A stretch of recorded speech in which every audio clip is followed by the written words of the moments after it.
All right. Today, we're at the cusp, really, of starting to talk about Jacksonian America, which, of course, as you can probably guess, begins with the presidency of Andrew Jackson. We're not there yet, okay? But we are going to start talking about Jacksonian America, Jacksonian democracy, okay?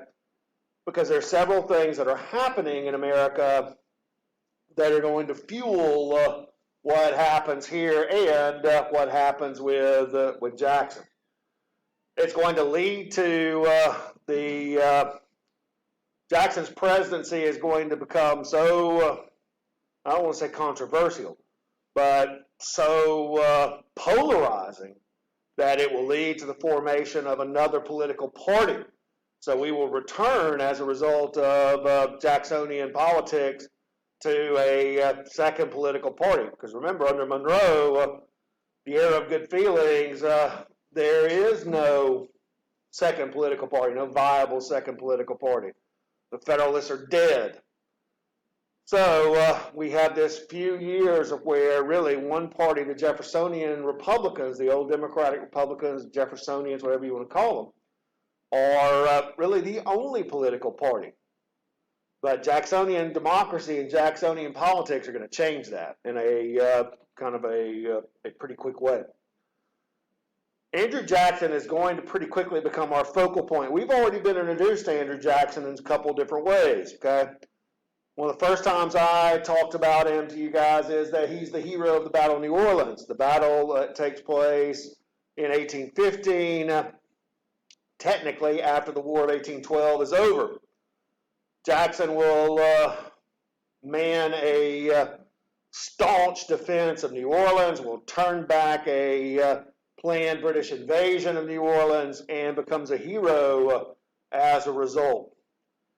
During Monroe's administration, Jackson's been dispatched to deal with the borderlands of Florida, which he interprets as invading Florida, which he did. He managed to pursue several Indian chiefs, hang several people for various crimes, including some British citizens, and he almost gets court-martialed because of that. Had it not been for John Quincy Adams, he probably would have been court-martialed. But instead, Jackson's actions lead to John Quincy Adams being able to leverage the Spanish into the Adams-Onís Treaty, which gave us Florida. So Jackson's been a busy guy, okay? And I told you guys that throughout really his life, we're going to have to, as he starts making his way into politics now, we're going to have to deal with whether or not he is a champion of the common man, as some historians interpret him, or if he is King Mob, all right, the king of a group of people that launch him into politics, where he becomes almost a despot in a lot of ways. Andrew Jackson is a very polarizing figure. Okay, if you took this class, for example, from Miss Haley, who's our department chair, all right, she's not a fan of Jackson. Okay, and she will let you know quick, fast, in a hurry that Jackson is not her favorite president. However, you go to grad school, you run into some historians that think that Jackson is the greatest thing since sliced bread. Okay, so he is a very polarizing figure. Some people love him, some people hate him, some people like me run the gamut. Okay, I admire Jackson on several things, but I think he's despicable on others. Okay, so you have to you got to take Jackson's really politics here. You got to be a little bit unbiased to see really what he accomplishes. Jackson is from the West. Okay, he is, depending on, this is even one of those great controversies. Anyway, it's where was Jackson from? Some people believe that he is South Carolina. Others believe that he's from North Carolina. He will very quickly kind of move to Tennessee, where he is identified really as being a Tennessean. But whatever the case may be, he is grows up really in kind of the West. One of the things that we start to see as Jackson begins to enter politics is that we talked about, and really we've already mentioned this, that America's population is beginning to push west. More states are being added. And as these new states begin to push their way into the Union, one of the other things that you'll begin to notice is that America is becoming a little bit more democratic. Now, by that, I mean that things are starting to change in how we allow people to vote, for example. Okay? In 1800, if you look out there, all of those blue states you see on that map required a property qualification. In other words, you had to own land in order to vote, or you had to own a certain amount of property in order to vote. Okay? Those pink states, you had to be a taxpayer. In other words, you had to have enough wealth and enough property to pay taxes on it. Okay? But look at Kentucky. You were male and you were free, essentially. If you were a white male, you could vote. Vermont was the same way.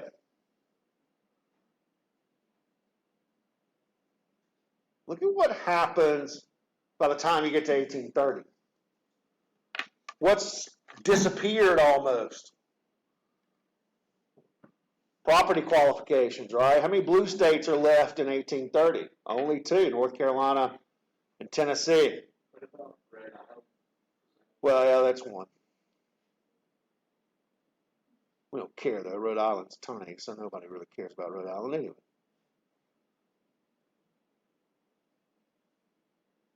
What about the rest, though? There are more yellow states that allow universal manhood or universal white male suffrage, okay? And there are more that have moved towards if you pay taxes, you can vote, okay? Which means that over these years, as this evolution takes place, more and more Americans suddenly find themselves able to vote. And of course, if we're starting to add people to the vote, then that means that we are essentially becoming a little bit more democratic. Notice the jump in voter turnout. Okay? In 1824, 26% of eligible voters turned out. In 1828, that number really had doubled. Okay? In 1832, about the same. 1836, about the same. But in 1840, notice what it jumps up to. 80% of eligible voters went to the polls in 1840, in 1844, in 1848, 1852. All were over or right around 70%. 70% of eligible voters. And then it goes back up in 1856 and 1860.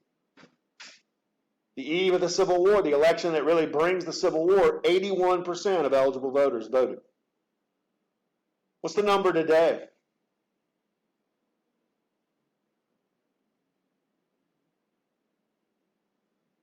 You'll look it up. You'll be surprised. Okay? Now, tell me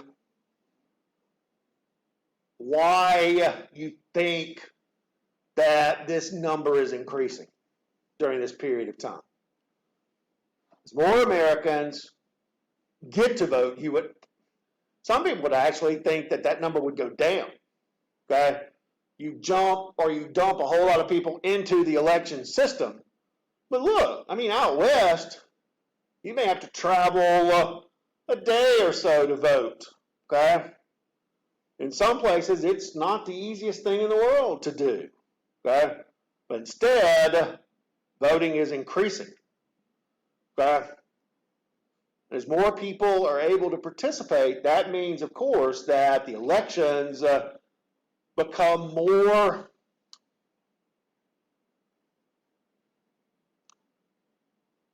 politically driven.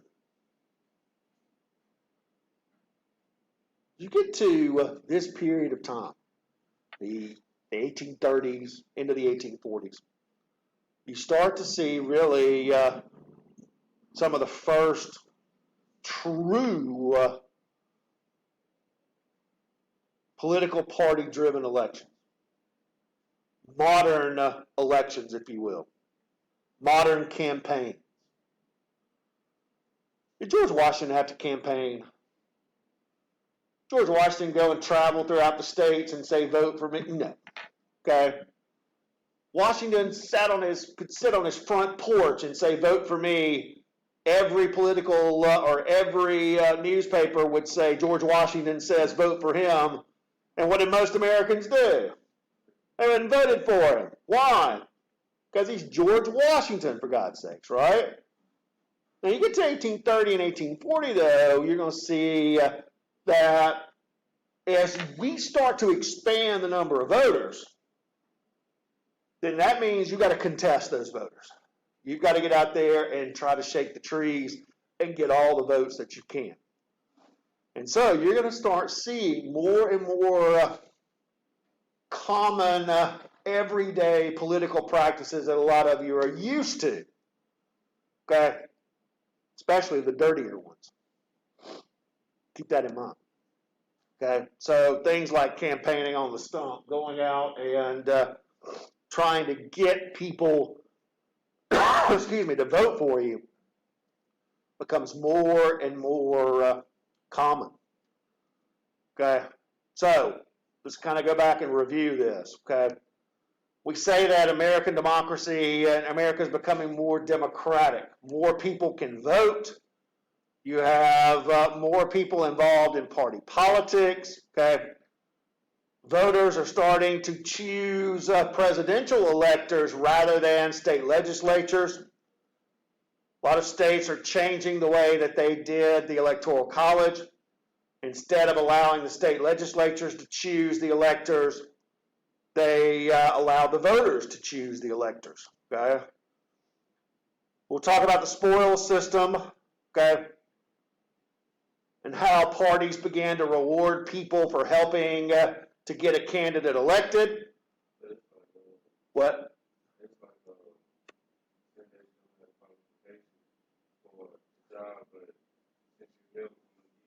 Exactly.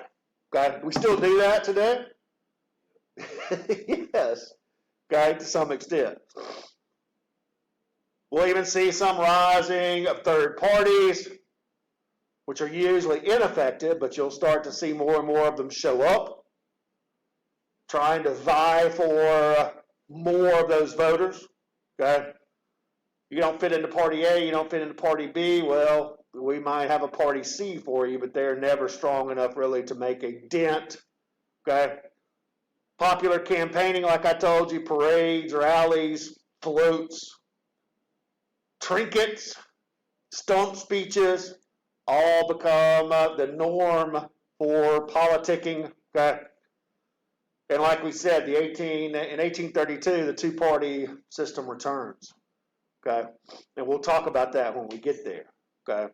But we'll have a new party that shows up and as a result of the 1832 elections. The Whigs. All right, so keep that in mind. Jeffersonian America is transitioning into Jacksonian America. Jacksonian America is more democratic. You have more and more people, especially towards the low end of the spectrum, beginning to vote, okay, and vote for the first time. The elites seem to be losing control, okay? And so politics is certainly going to change as a result. You can't just go out and get the rich people to vote for you anymore and you win, okay? Or the people that just have land anymore. That doesn't work. So politics is changing. And as a result, the candidates are going to have to change as well. Okay? All right. come back to a little bit of Jacksonian history a little bit later. But let's talk about Jackson's first presidential run, okay? And I've already probably, if you've watched the video, you've already seen me talk about this a little bit, okay? But we're going to go back and kind of review it just to make sure you know where we're going. Jackson's first presidential run is the election of 1828, which is the election of 1824, I'm sorry. Jackson's first presidential run is the election of 1824. It is one, still, considered to be a very controversial election, and there's a reason why, okay?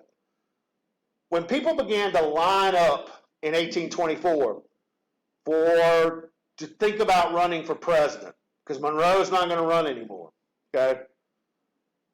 Some big names start to emerge. John Quincy Adams, the Secretary of State, is going to run. John C. Calhoun thought about running, but instead goes out, okay? And instead will become vice president when John Quincy Adams is elected. Henry Clay announces that he will run. Okay, William H. Crawford from Georgia will run. And, of course, Andrew Jackson, the hero of the Battle of New Orleans. So really, when you get to the election, you've got four major candidates, okay? John Quincy Adams, Andrew Jackson, Henry Clay, and William H. Crawford from Georgia. Notice they're all the same party. Okay, this is all the same party. They're all Democratic Republicans. So in reality, it's more like a primary.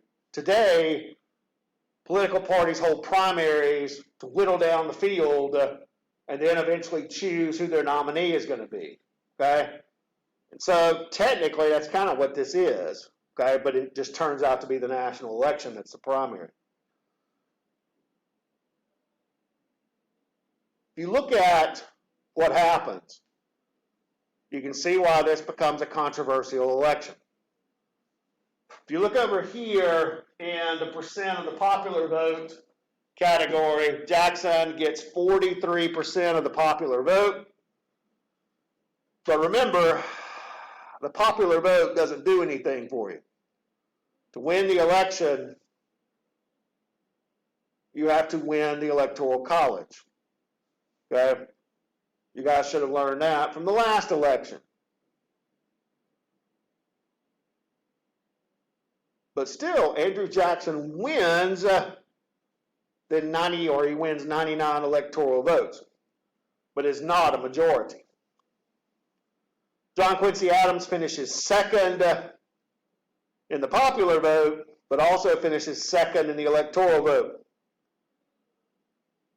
Crawford finishes third, and Clay finishes fourth. All right, so who wins? The answer, nobody.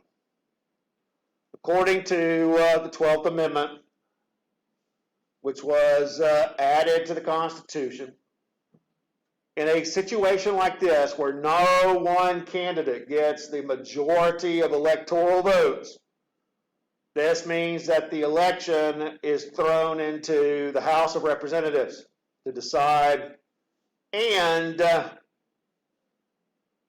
top three candidates are the ones that go into the House to be debated. All right, so what that meant in 1824 was that Adams, Jackson, and Crawford are the ones that are eligible to be selected by the House of Representatives. Okay. Who is the Speaker of the House of Representatives? Henry Clay. So one of the presidential candidates is now in charge of deciding, of the body that will decide who the president is. I see a conflict of interest there, perhaps. Okay. So when Congress comes back into session in early 1825, they have to pick the president. Clay and Andrew Jackson are both from the West, which you might think that would put Clay's support firmly with Jackson. And you couldn't be wronger. Okay? Jackson and Clay do not get along very well.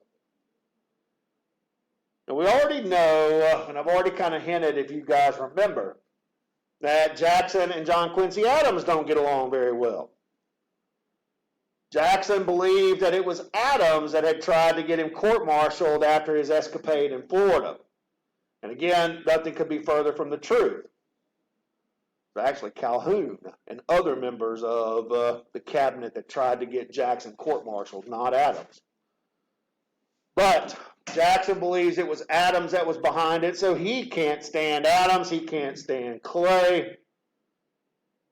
So, in the House of Representatives, Clay uses his power, essentially, as Speaker of the House to push the election towards John Quincy Adams. The House votes, and John Quincy Adams is named President of the United States. All right. Jackson supporters are furious, and you can probably guess why.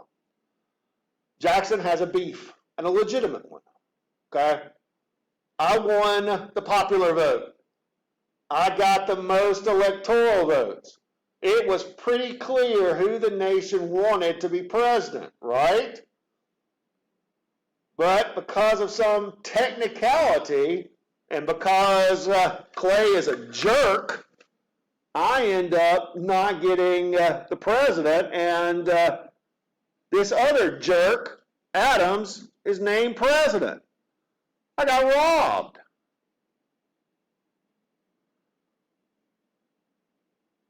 I can see that. To make matters worse, once Adams is named president, he begins to prepare to take over the office, and he starts to name members of his cabinet. Take a wild guess who Adams chooses to be his Secretary of State.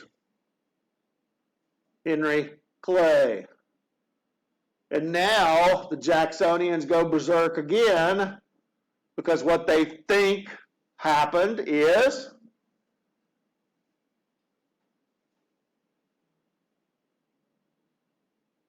Clay sold his soul. He promised Adams that he would get him elected if he got named Secretary of State. Did that happen? Well, you decide. The Jacksonians call it a corrupt bargain. And they're furious. And you can probably guess why. For the next 4 years, Andrew Jackson and his supporters will do everything in their power to wreck John Quincy Adams' presidency. When historians evaluate presidents, John Quincy Adams always finishes near the bottom. Despite being one of the greatest Secretary of States in American history, he will always finish near the bottom for presidents, but mainly because Jackson and his supporters try to wreck his presidency at every turn. And they do a damn good job of it, too. So, Adams is elected president, okay? The highlight of Adams' administration is going to come later, really very late in his term. But Adams is going to catch hell from several sides after he becomes president. It seems like Adams can't do anything right. Adams, remember, is a Jeffersonian Republican. He believed, or should have believed, like his party did, that strong central government wasn't necessarily the best. But yet, when he becomes president, he is going to use a pretty strong government.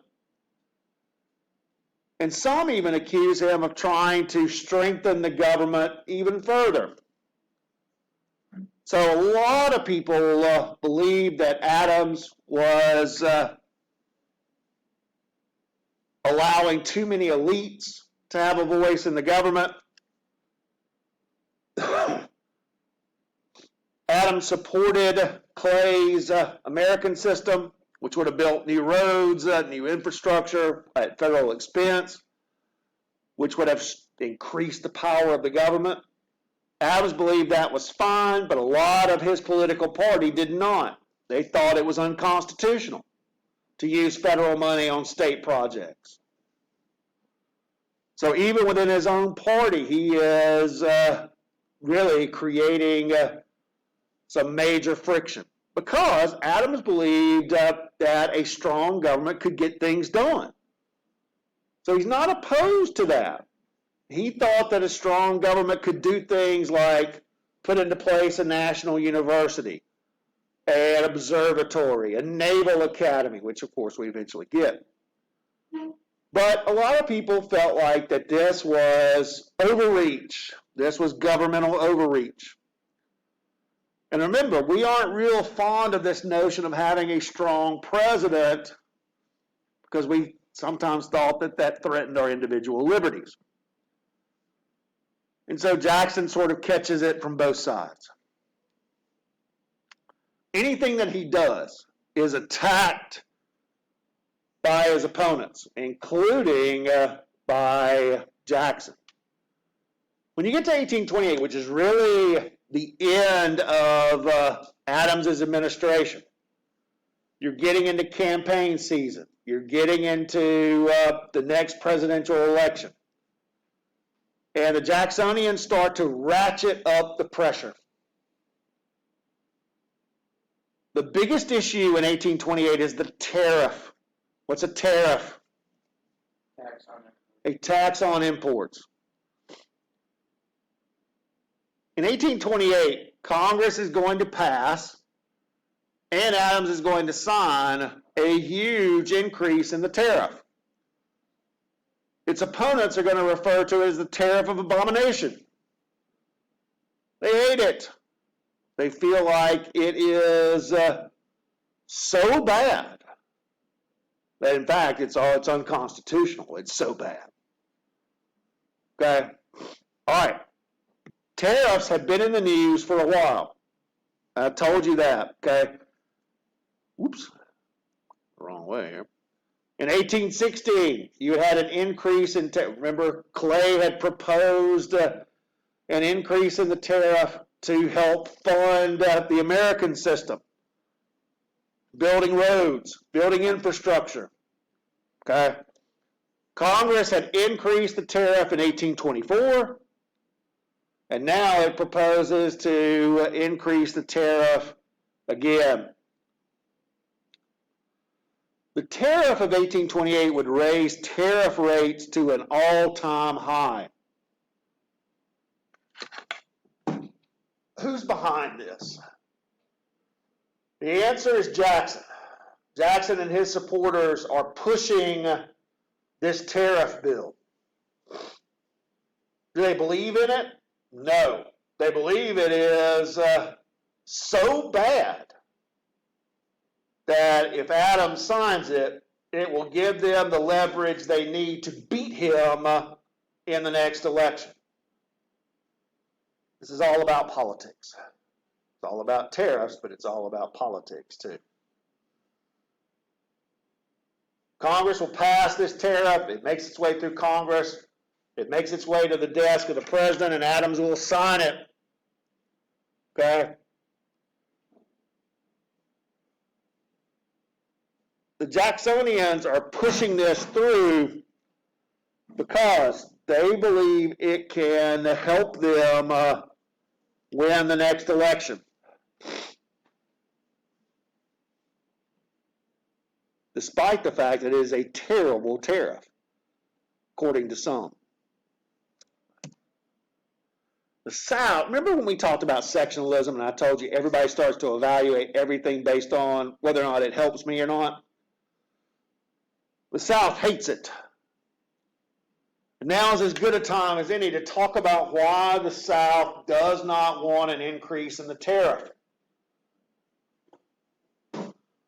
Because of the Industrial Revolution and because of the development of the cotton gin, the South has been moving towards a different agricultural product. What is it?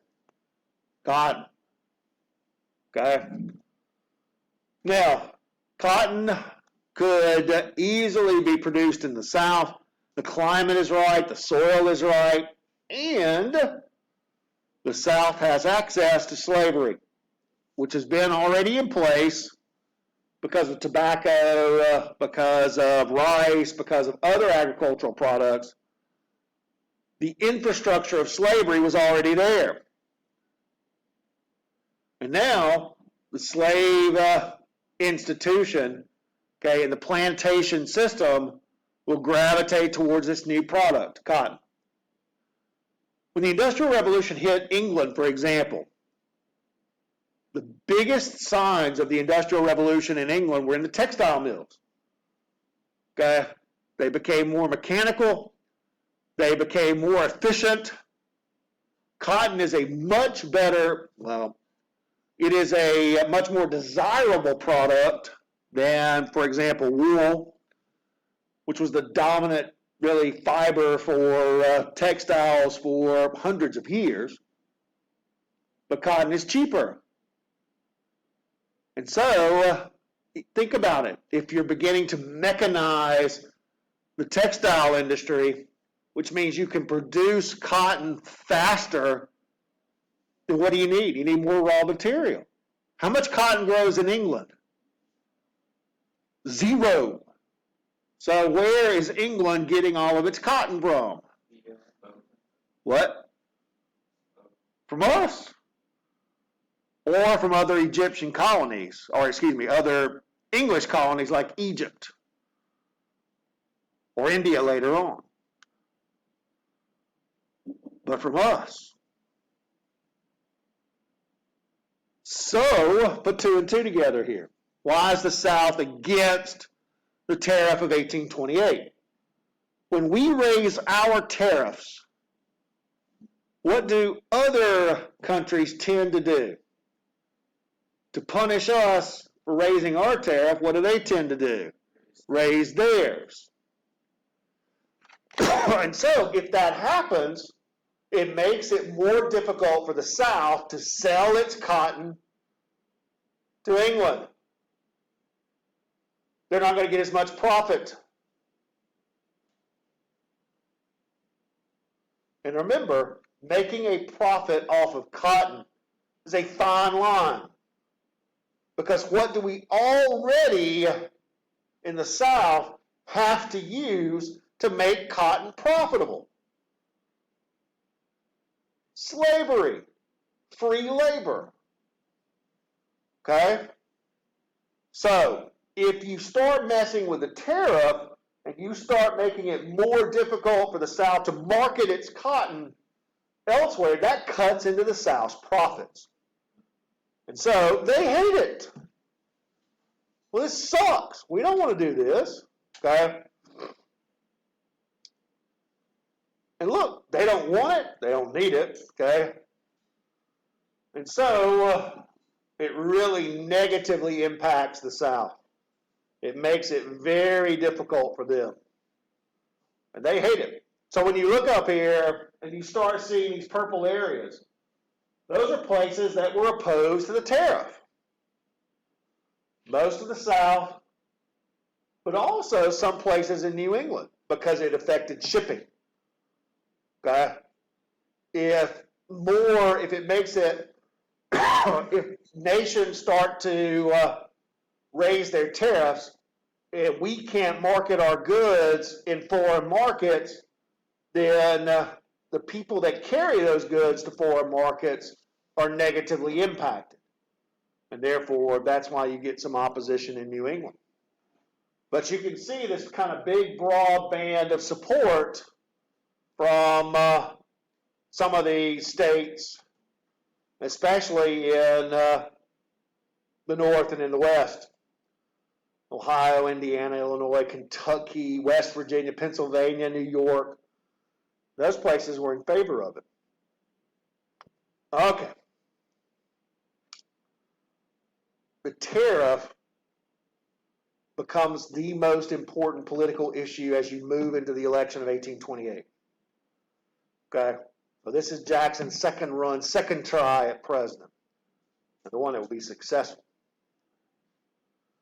The campaign of 1828, the campaign of the 1828 election, is one of the worst for negative campaigning. Both sides go after each other pretty harshly. Okay? Jackson's campaign is engineered by Martin Van Buren, future vice president, future president. Okay? Right now, he's a senator in New York.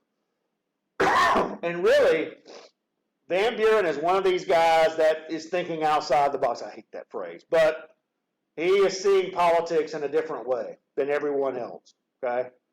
And so Van Buren is one of these guys that is contributing to this new modern political campaigning. Okay? And he's a coalition builder. Okay? We don't have to be 100% to everybody. We've got to get enough support, just enough support, in different groups to get them to vote for us. Okay? We don't have to toe the line on every one of their issues, but if we can get them on our side and get them to vote for us, then we can build a wider coalition, and that puts us in the office. And so look at what he was able to do. Van Buren is out trying to build coalitions and bridges between northern farmers who don't have access to slavery, southern farmers who are slave owners, small farmers all across America. So he's trying to build coalitions with different groups, bring them together, and get them to vote for Jackson. Okay? One of the things that Van Buren does is to create a national party committee, a group of people from different parts of the country that could give the party a direction, but also could then filter down decisions to states and then to local party members. Okay? We still do this today? Absolutely. Okay? You have the national party, you have state parties, you have local parties, all of which filter this stuff down. So Van Buren is essentially building a party bureaucracy. Okay? A party organization that penetrates every level, local, state, and national. All these groups could do things like have stump speeches, have mass meetings, have parades, have picnics. Okay? Everybody loves a parade. Okay?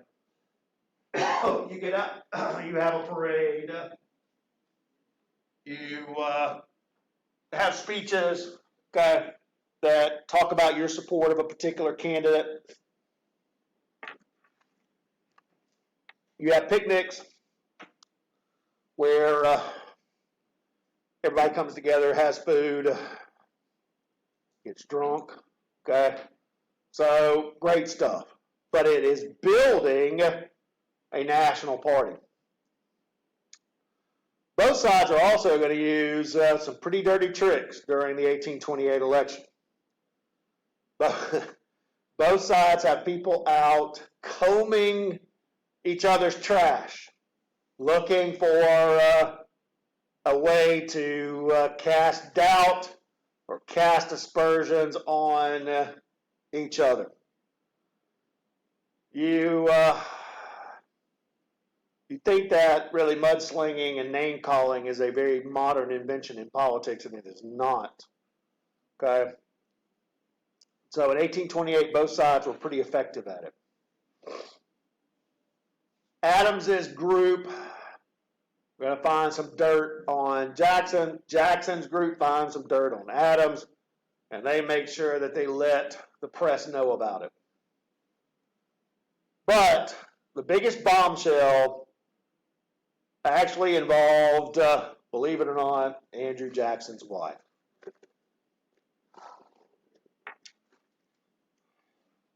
And this may be one of the dirtiest tricks of all.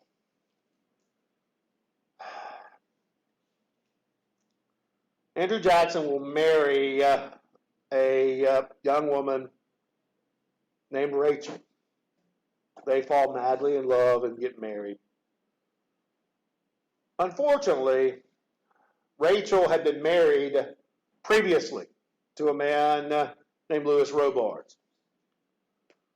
All right, the jury is out. A lot of people believe that Louis Robards was very physical towards Rachel, that is, he abused her. There's really, most people kind of don't believe that he was, but he did do something that did allow for a divorce to be sought. He abandoned Rachel. So, family abandonment was a legitimate reason for seeking a divorce. And so Rachel will seek and be granted a divorce from her first husband. Okay? Now, there's a lot of legalese here. Okay? If you get a divorce today, there's all these technicalities that go on. Okay? Between when you actually start the divorce proceedings and then the divorce is finalized, okay? There's this gap. Usually, you start the proceedings, the judge then grants a divorce or whatever, and then it takes the legal system a little while to generate the proper paperwork that eventually grants the divorce, okay? So in the meantime, there's kind of this gray area, okay, where technically you're divorced, but technically you're not, because the official paperwork hasn't been generated. Okay, does that make sense? Kind of this gray area. Well, during that gray area, Andrew Jackson and Rachel had gotten married.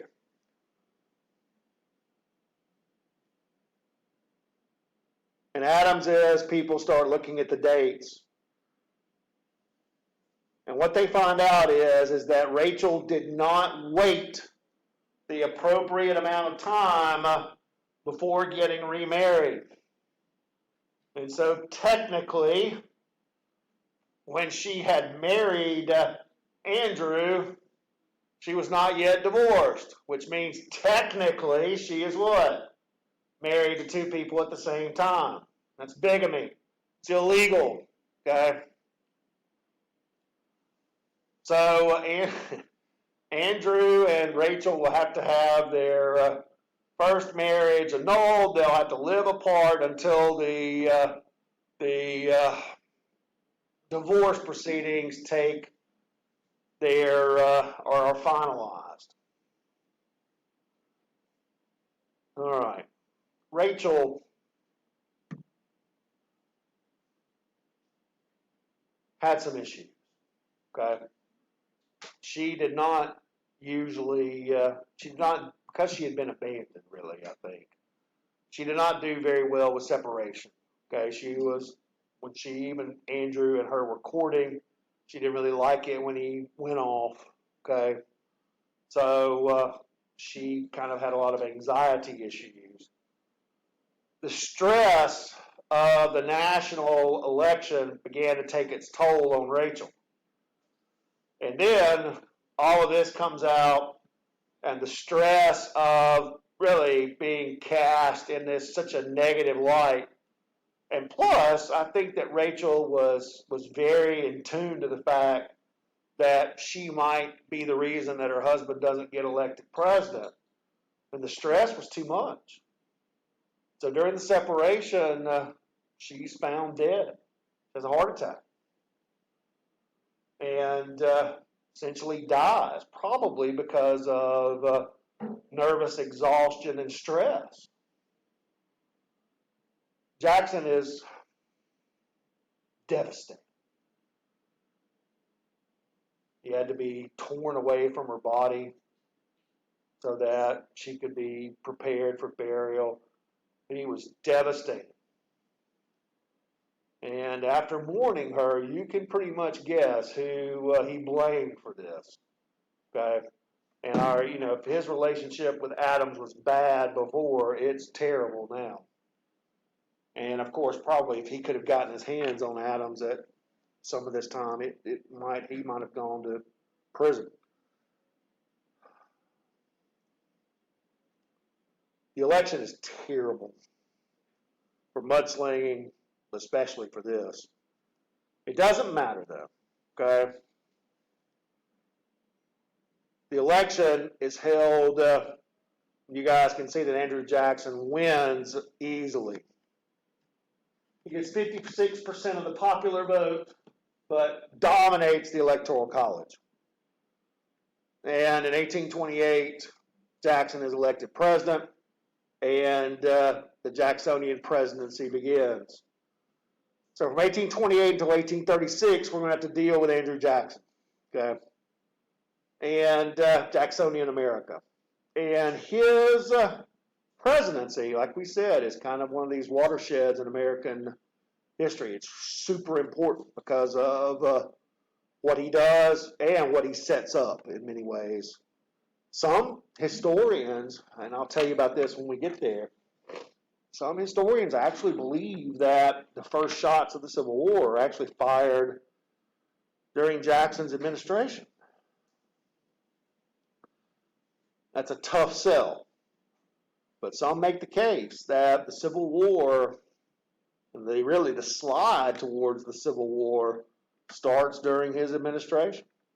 Well, I'll tell you about that when we get there. All right, let's take a break. Okay, I'll see you guys next time. Okay, so make sure that you watch the video for Wednesday because we'll talk about Jackson's administration, at least the first part of Jackson's administration next time.